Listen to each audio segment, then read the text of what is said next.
ഇന്ന് തന്നെ ഡൗൺലോഡ് ചെയ്യൂ. കാണൂ നിങ്ങളുടെ ഫേവറേറ്റ് ഷോസ്. രാജുവിന്റെയും രമ്യയുടെയും കല്യാണക്കാര്യമാണ് ഞങ്ങളിവിടെ പറഞ്ഞോണ്ടിരുന്നത്. രാജുവിന്റെയും രമ്യയുടെയും കല്യാണക്കാര്യം അതാര് തീരുമാനിച്ചു? അച്ഛൻ ഇക്കാര്യത്തിൽ തടസ്സം നിൽക്കണ എന്തിനാ? രാജുവിന് എന്തായാലും ഒരു കല്യാണം വേണ്ടേ? രാജുവിനൊരു കല്യാണം വേണം. പക്ഷേ രാജുവും രമ്യയും തമ്മിലുള്ള കല്യാണക്കാര്യം ആര് തീരുമാനിച്ചു എന്നാണ് ഞാൻ ചോദിച്ചത്. അച്ഛനമ്മ വഴക്കൊന്നും പറയരുത്.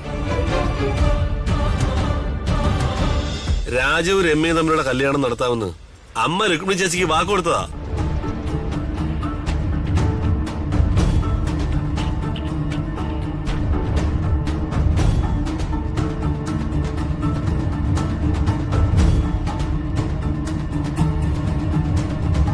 നേരാണോടി ഇവനീ പറയണത്?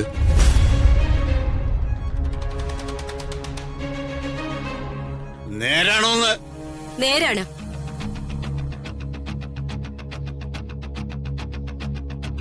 ഇവരുടെ കല്യാണം നടത്തി കൊടുക്കാന്ന് ഞാൻ രുക്മിണിക്ക് വാക്കു കൊടുത്തു. എന്നോട് ചോദിക്കാതെയാ? ചോദിക്കാൻ പറ്റിയ സാഹചര്യം ആയിരുന്നില്ല.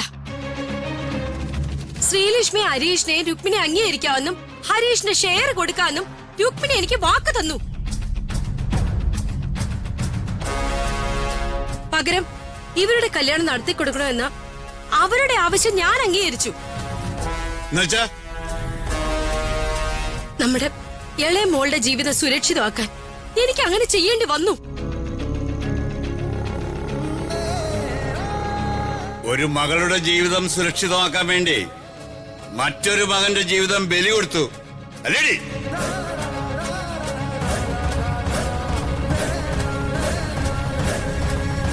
ഞാൻ ചെയ്ത തെറ്റൊന്നുമല്ല. ഞാൻ രാജുവിന്റെ അമ്മയാ.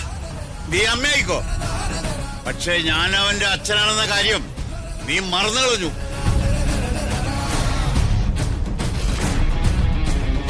അല്ലച്ചാ, അതിനെന്തിനാ ഇത്ര ബഹളം ഉണ്ടാക്കുന്നത്? ഞാൻ എന്റെ ഭാര്യയോട് സംസാരിക്കുന്നത്. അതിനിടയ്ക്ക് കയറിയൊന്ന് അഭിപ്രായം പറഞ്ഞ സമനില തെറ്റി ഞാൻ എന്തെങ്കിലും പ്രവർത്തിക്കും.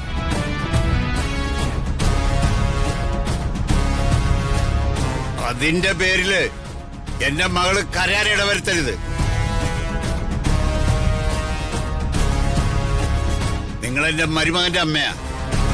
എനിക്ക് നിങ്ങളോട് സംസാരിക്കുന്നതിന് ഒരു പരിധിയുണ്ട്.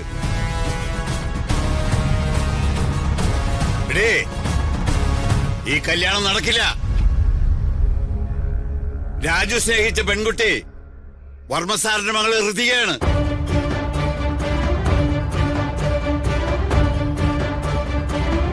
ഋതികയും രാജു തമ്മിലുള്ള കല്യാണം ഇവിടെ നടക്കൂ.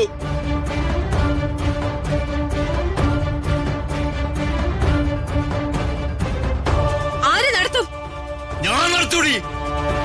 എന്താടി നിനക്ക് സംശയമുണ്ടോ? എന്റെ മോന്റെ കല്യാണം ഞാൻ നടത്തും.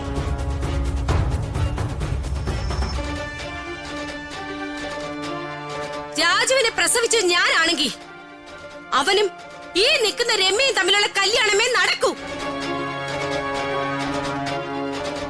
അതാരൊക്കെ എതിർത്താലും ഞാൻ നടത്തും. അകലേ നോവിനാലേ